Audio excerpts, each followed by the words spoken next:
Bonjour tout le monde. Hello everyone.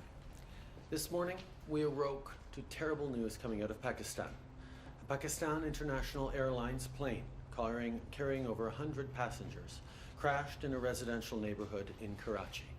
My heart goes out to all the victims and their families. Our thoughts are with Pakistan today. We're starting a bit earlier this morning because we have a cabinet meeting early this afternoon, so thank you all for joining us now.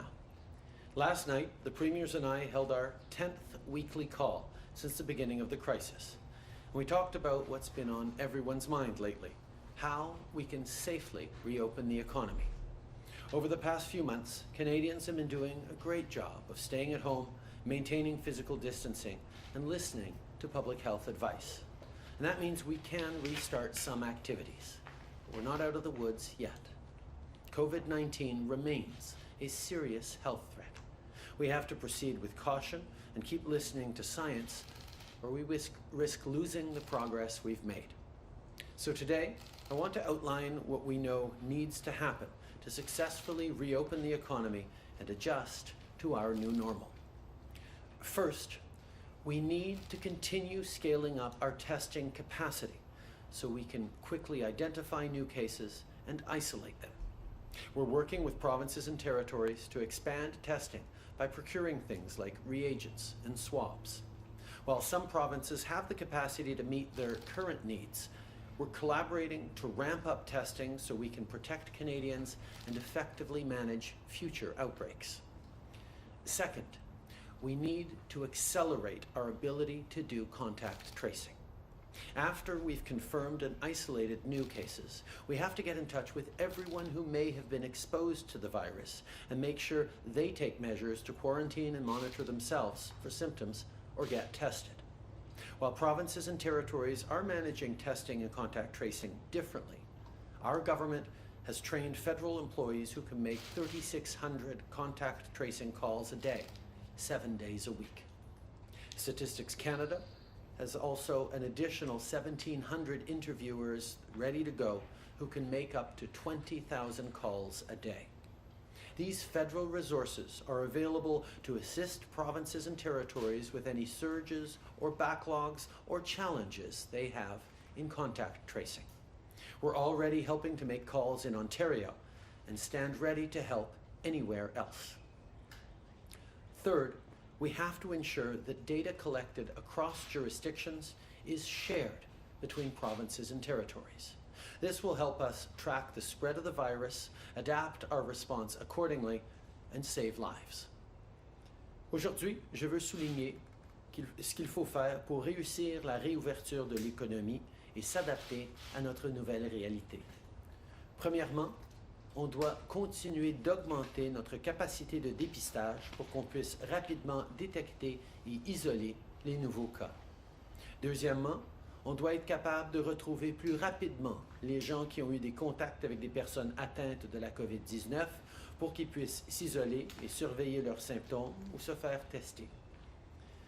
Bien que les provinces et les territoires effectuent le dépistage et la recherche de contacts différemment les uns des autres, notre gouvernement a formé des employés fédéraux qui sont prêts à aider à retrouver les gens qui ont été exposés au virus à travers le pays.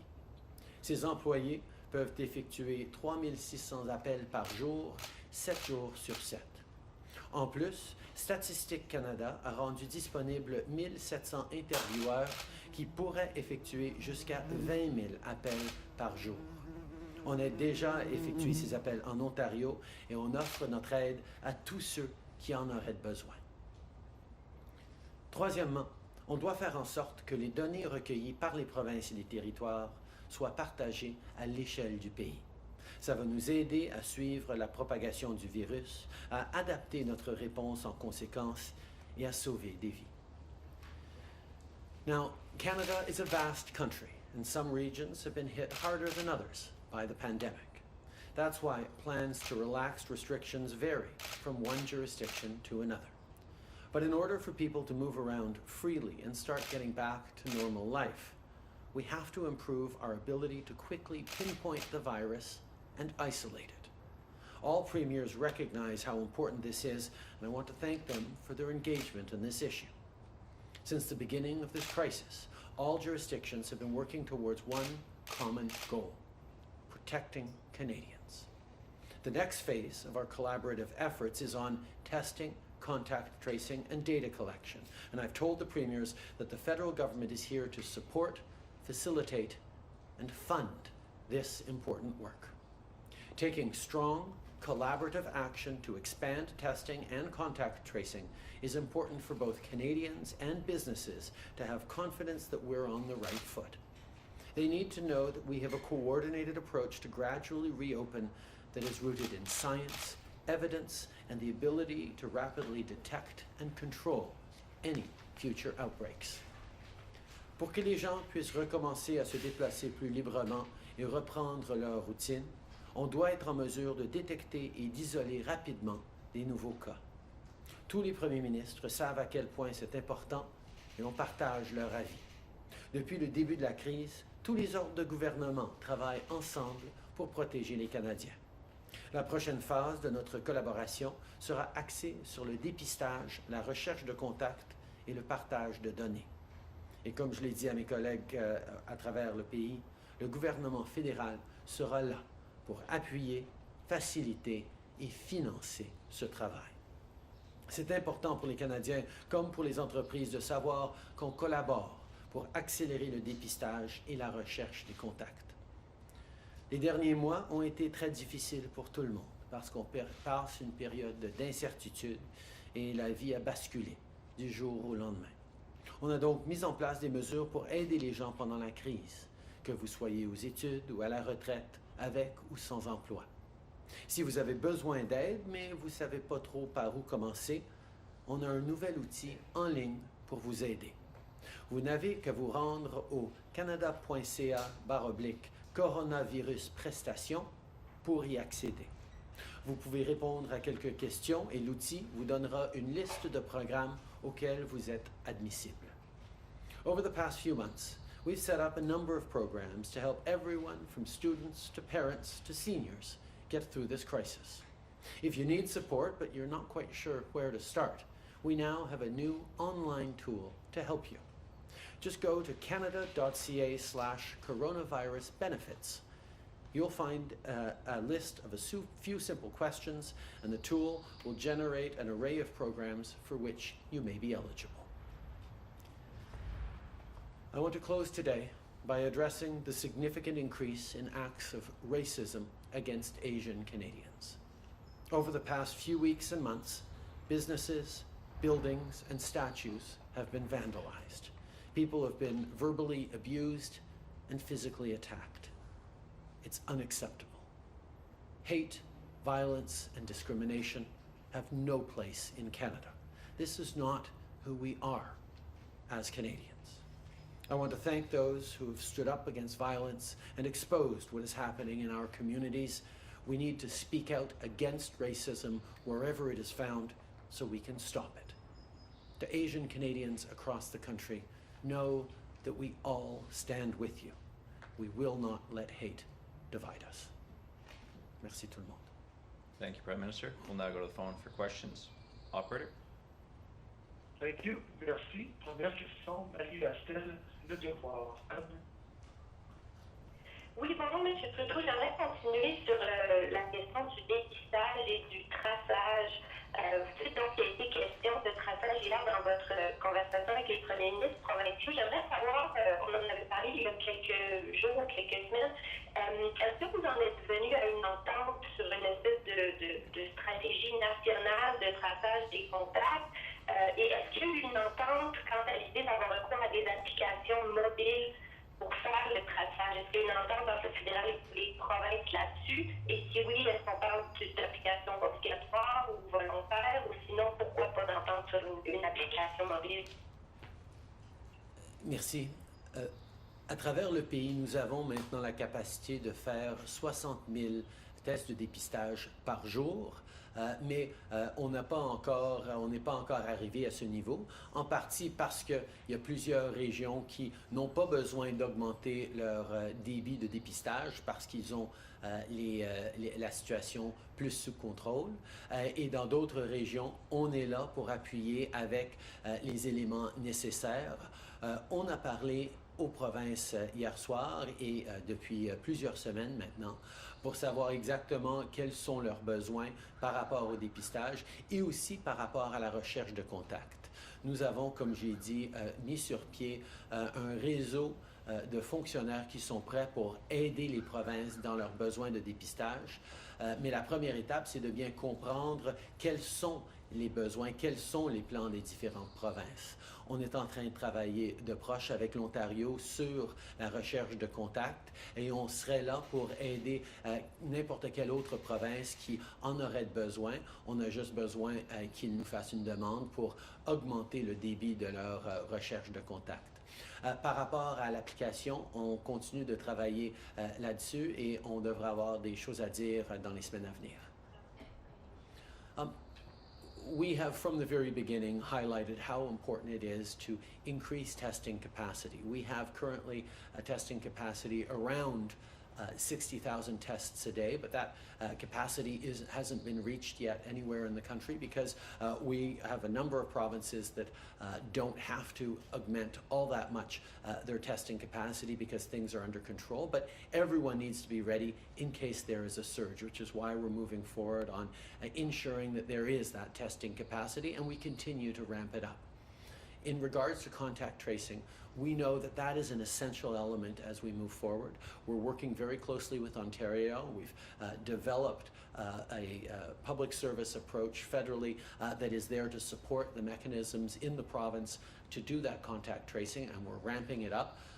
But we also are there, obviously, to help any other province that would need help with contact tracing, and we've asked provinces to highlight for us what their plans are and how we can help with that. In regards to the app, we continue to work on that and hopefully have things to share in the coming days or weeks. Une suivi, oui?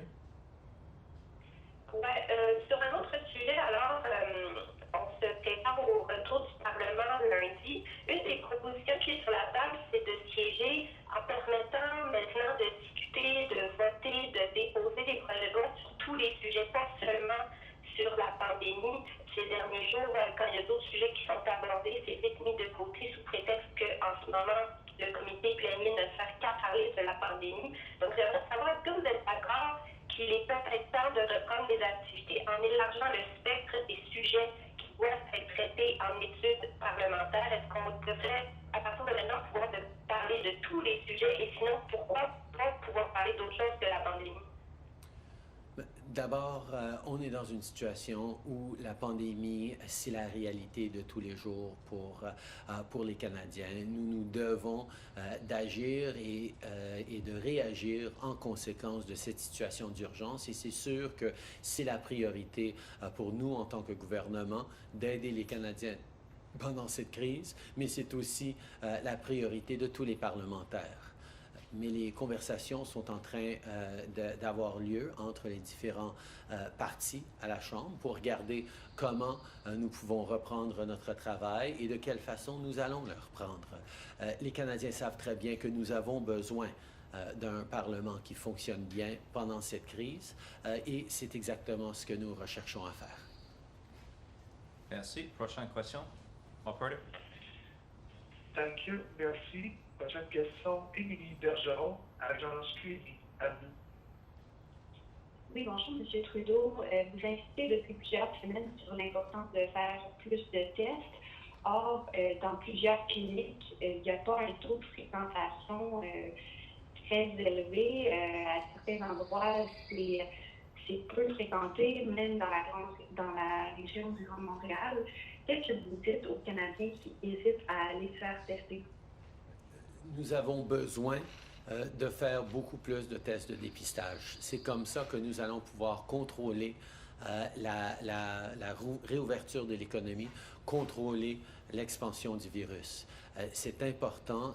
Je sais que différentes provinces ont différentes approches, mais nous avons besoin d'augmenter le débit de dépistage. Il y a plusieurs provinces qui sont en train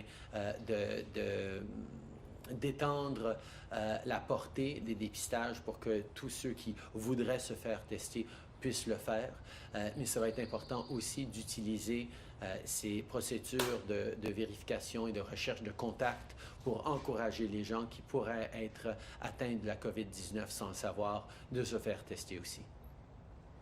Une suivi? Oui, bien sûr.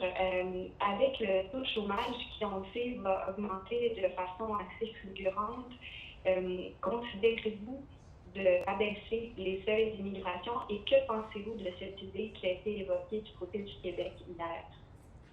Je pense que c'est important de comprendre qu'on est dans une pause dans notre économie pour l'instant.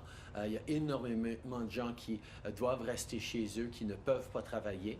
Mais dès que l'économie recommence à fonctionner, nous allons avoir besoin de travailleurs.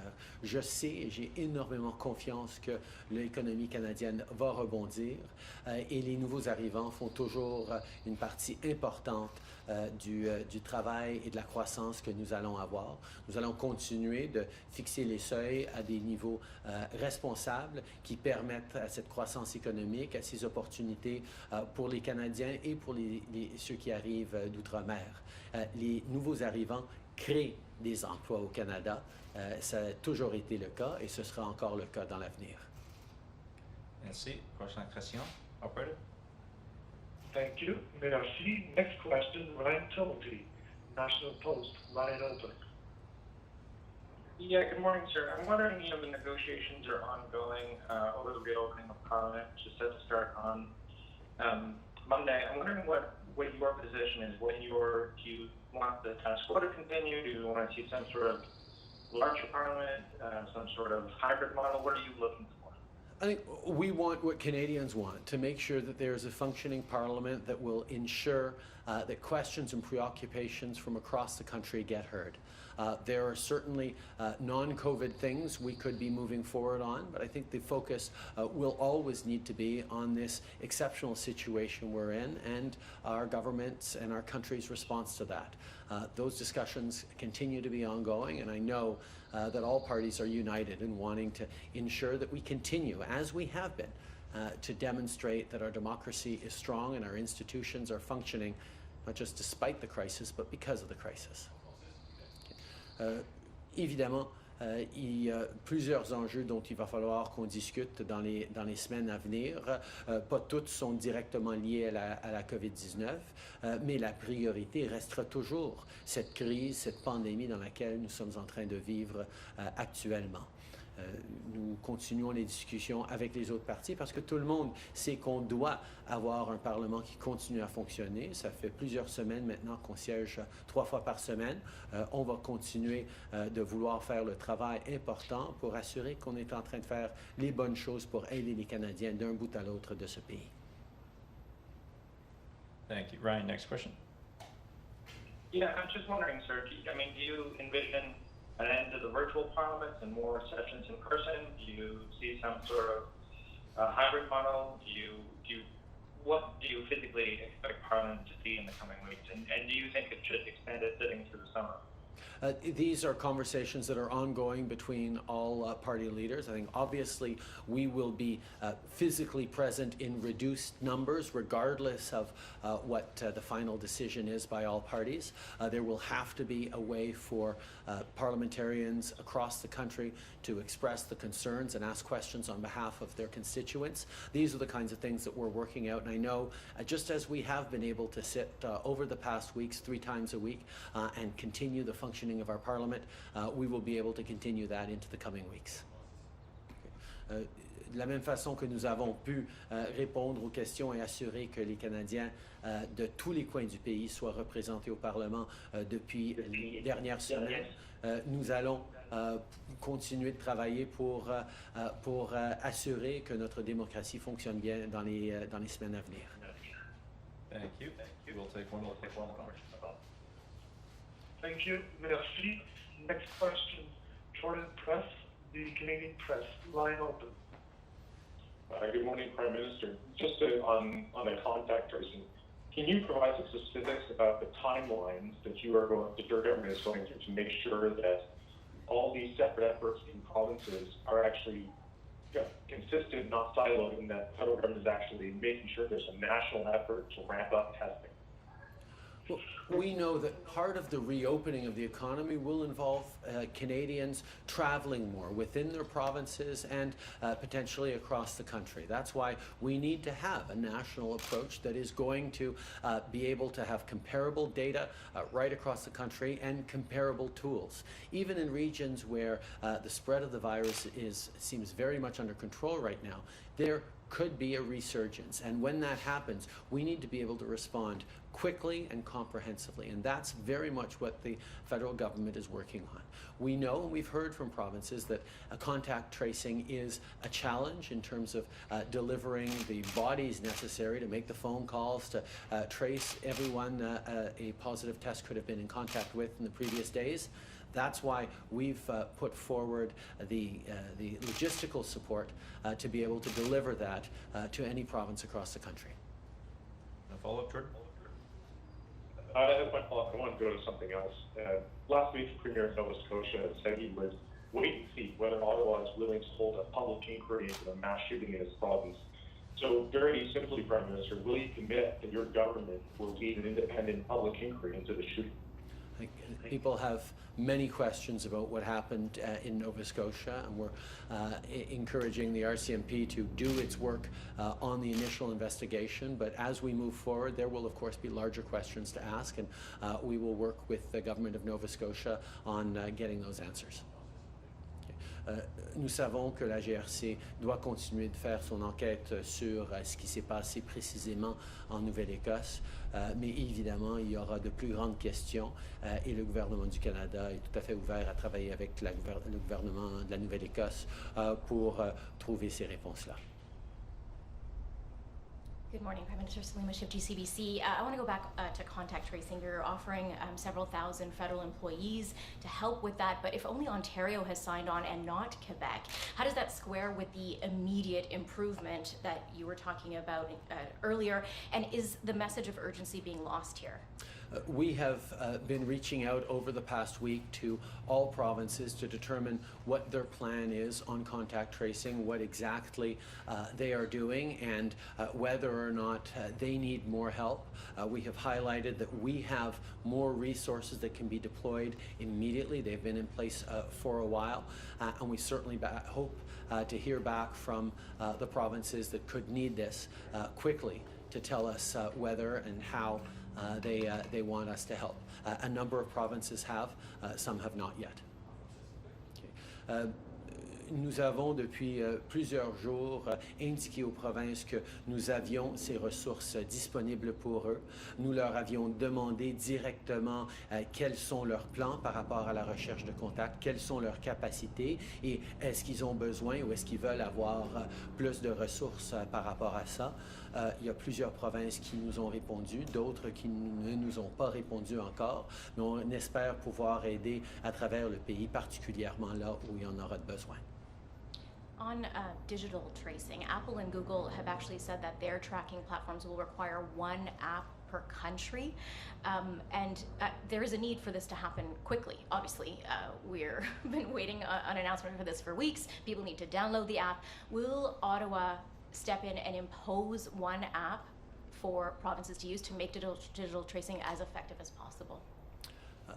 Around the world, there have been a number of different apps developed, Singapore, Australia, other places. One of the challenges that those apps have encountered is that it has to sit in the foreground of your phone and drains the battery. That's why the fix that Apple and Google are talking about bringing in the beginning of June will be extremely important as a base for an effective contact tracing or exposure notification app.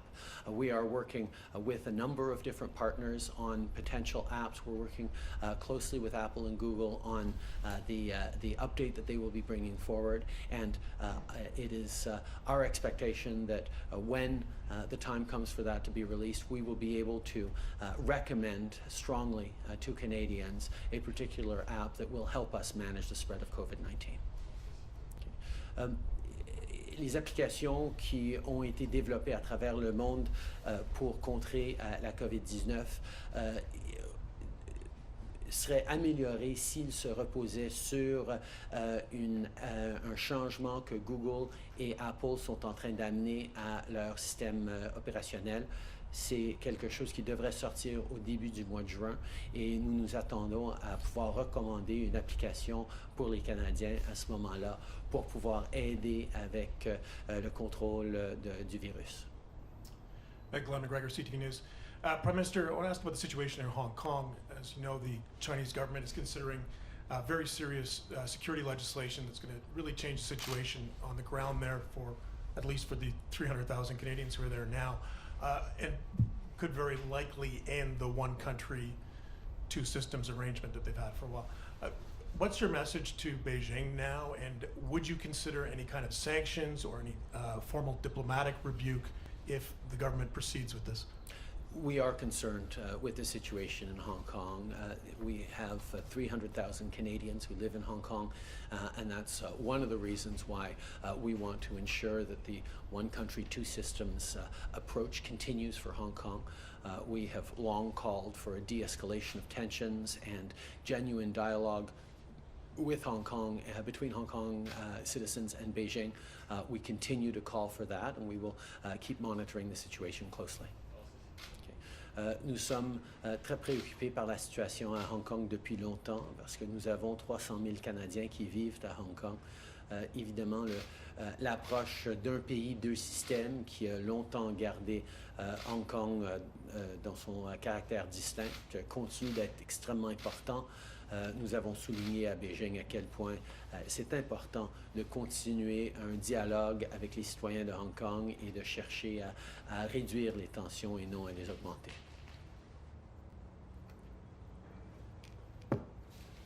Steve Chase, Globe and Mail.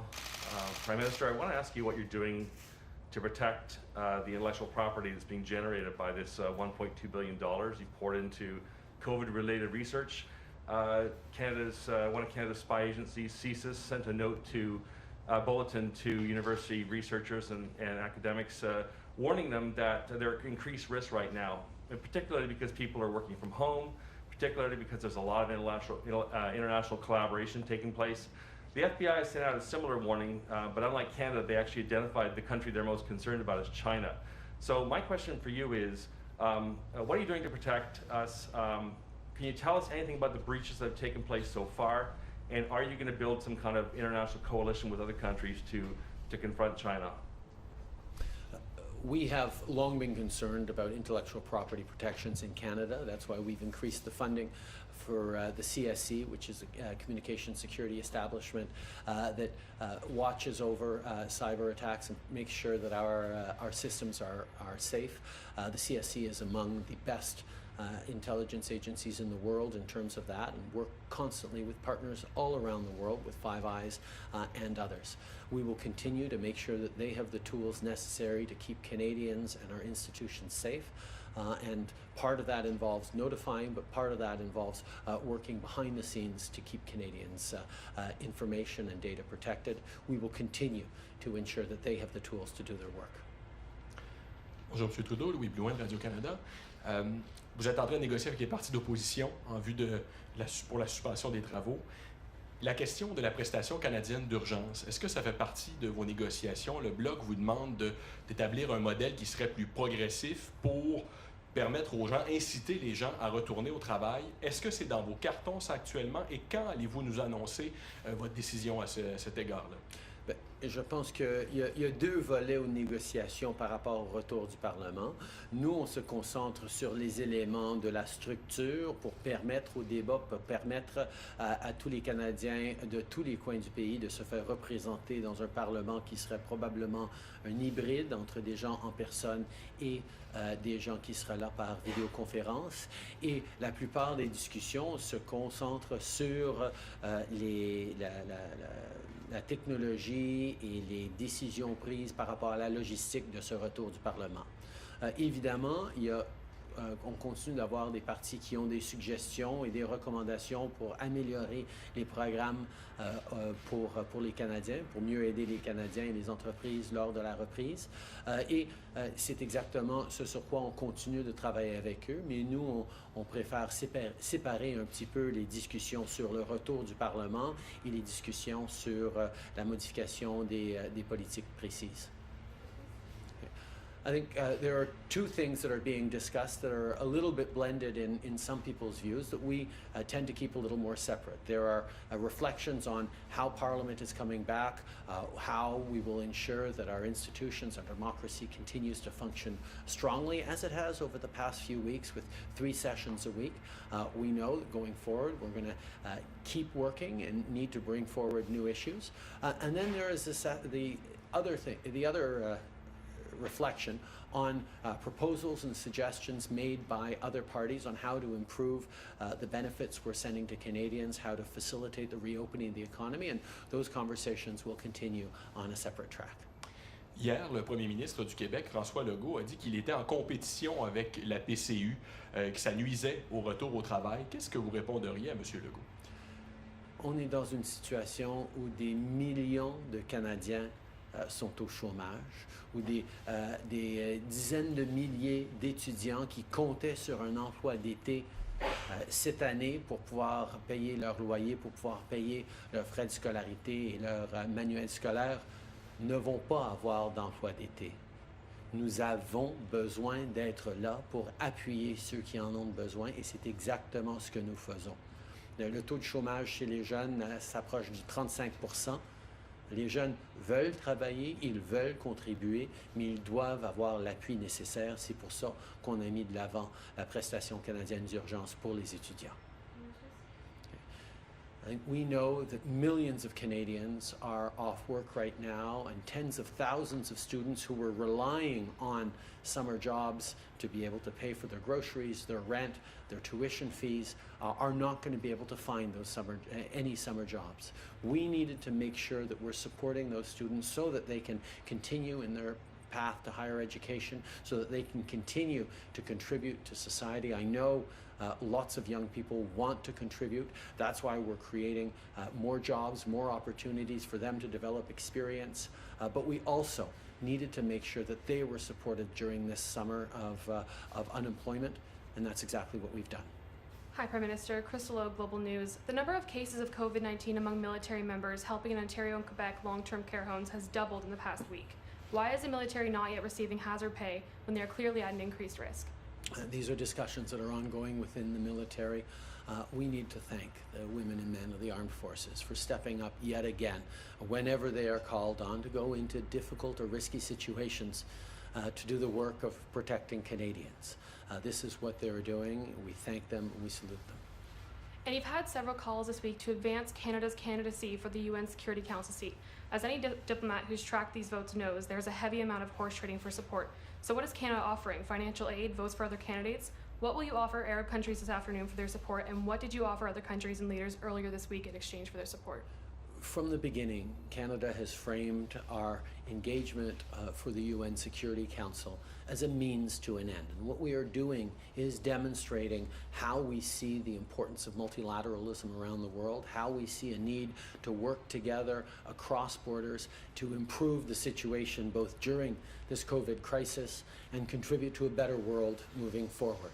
Canada's voice is one that brings people together on the world stage, and we will continue to play a significant role. We are big enough to make a difference on the Council, but small enough to know that we can't do it alone. Our capacity to pull people together, to represent and reflect the diversity of the planet within our own population and make that diversity and difference a source of strength, not just within Canada, but in our multilateral organizations, is why we know that Canada has an important role to play and Canadians have an important voice that needs to be heard on the UN Security Council going forward. Le Conseil de sécurité des Nations Unies n'est pas un but en soi, c'est un moyen pour les Canadiens de continuer d'avoir un impact positif dans le monde. Nous croyons de façon profonde dans le multilatéralisme. Pendant cette crise, nous avons besoin de travailler ensemble, mais quand on pense au monde que nous allons créer en sortant de cette crise, nous avons besoin d'avoir des pays de valeurs, des pays de principes, mais des pays aussi qui peuvent rassembler diverses voix autour de la planète pour travailler ensemble, que ce soit sur les changements climatiques, que ce soit sur les investissements économiques dans des pays en voie de développement, que ce soit au niveau de la technologie et des sciences. Nous avons un rôle à jouer et les Canadiens au sein du Conseil de sécurité vont avoir un impact positif dans le monde. C'est ce que je souligne quand je parle à d'autres leaders pendant qu'on parle des défis comme la COVID-19 et la croissance économique et les changements climatiques qui sont aussi à l'ordre du jour lors de mes conversations. Merci tout le monde.